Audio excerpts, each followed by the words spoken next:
Emily and David Turner had always been the kind of couple people admired. They lived in a small but beautifully decorated house on Rosewood Lane, where every neighbor believed they were the definition of harmony. Emily was gentle, thoughtful, and loved her career as an art teacher. David was a successful architect, charming and respected by everyone. To outsiders, their life looked flawless. Yet, as Emily would later describe, even sunsets cast shadows. She had begun to feel a distance growing between them, first subtle, then undeniable. David started coming home late. He said he was working on a major project for a luxury hotel chain. Emily believed him, because David had never given her a reason not to. Or so she thought. One evening, Emily found a receipt in David's jacket pocket. A dinner for two at an upscale restaurant in the city. The date matched a night he said he worked late. When Emily asked him casually about his day, David answered quickly, as if reciting a line.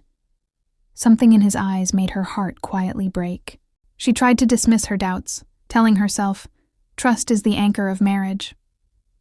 But the human mind, once disturbed by suspicion, drifts toward truth like a compass to north. At David's office Christmas party, Emily finally met Olivia Bennett, David's project manager. A tall, elegant woman with an air of confidence. She spoke often to David that evening. He never introduced them directly. Later, Olivia approached Emily with a polite smile. You must be Emily. David talks about you all the time. Emily returned the smile. Oh, does he? She asked softly. Olivia's response was a simple, yes. Very much. But something in her hesitation felt off. It wasn't what she said. It was what she held back. Over the next weeks, David's late nights increased. Emily's questions turned into arguments. He insisted nothing was wrong. She wanted to believe him, but her heart began collecting moments of inconsistency. One night, as she wandered through the quiet house unable to sleep, she found David's laptop open on the dining table, an email draft. She wasn't one to invade privacy, but pain can blur morality. The draft read, I can't keep this secret forever. It's tearing me apart. She doesn't deserve this. Signed simply D. No name was mentioned. But Emily knew. Emily decided not to confront him immediately.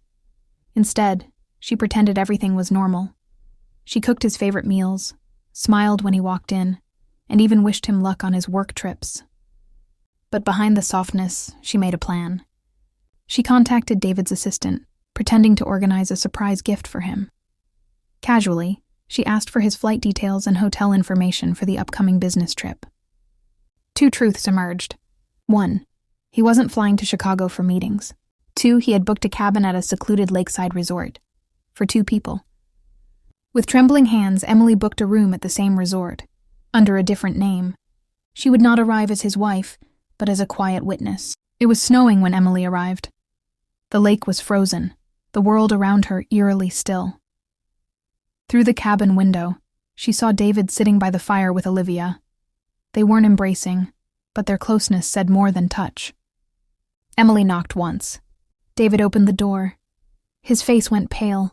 Olivia froze. Emily stepped inside calmly and said, I thought you were here to design a future. Turns out you were trying to erase the past. David tried to speak, but Emily raised her hand. No explanations, just truth. What followed wasn't shouting. It was worse. Silence. A silence so heavy it pressed against the walls. David finally whispered, It started when we began working together. I didn't plan it. I never wanted to hurt you. Emily replied, You didn't plan to hurt me. You just didn't plan not to. Olivia then spoke. Emily, this wasn't love. It was escape. He talked about you constantly, about how loyal, how kind you are. I grew angry, not because he didn't love me, but because he still loved you. David looked stunned. Olivia continued, This isn't betrayal of love, it's betrayal of honesty. I'm leaving tonight. She walked past them and out into the snow. Emily and David sat in silence. The fire burned low. I don't expect forgiveness, David finally said. Emily responded, "Good, because forgiveness isn't given, it's earned." She stood up, opened the door, and paused. "I'm not leaving you tonight. I'm leaving the moment I lose respect for myself. Right now, I still have questions to answer. Alone." She walked out. A year passed. They separated for a time.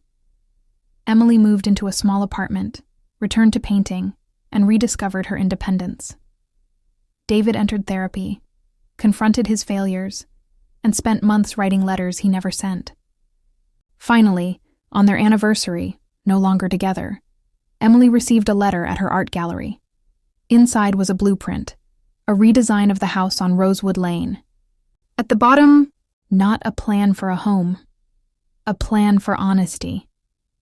"If you ever choose to build something new this time, I'm ready to lay every brick with truth." Emily didn't respond immediately, but she kept the blueprint. The story ends not with a clean resolution, but with a question.